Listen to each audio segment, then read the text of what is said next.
Hello મિત્રો, આજ છે 20 તારીખ અને રામાપીરની બીજ અને આવી જાય આપણે બગદાણા. હજે જો થાળી આવી હતી, આપણા થાળી આવી ગયો. પછી વાટકી આવી હતી, વાટકી આવી હતી. પછી લાડવા મેકવાનું ચાલુ હો. આપણે થાળીમાં લાડવા આવી ગયો હો અને ગાંઠિયા પણ આવી ગયા, જોઈ શકો છો. અને રોટલી આવી હતી આપણે, બટાણાનું શાક આવી ગયું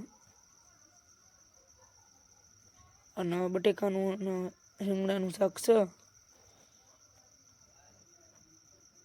અને આવી જાય પછી છાશ. આપણે વાટકીમાં છાશ આવી જઈએ, તમે જોજો આવી જઈએ.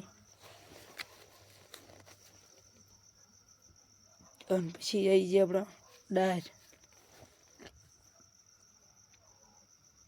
ગરમ ગરમ દાળ આવી જઈએ આપણા માટે. બગદાણા તમે આવજો, બધું સારું. ભાત આવી ગયા મિત્રો. બોલો બાપા સીતારામની જય.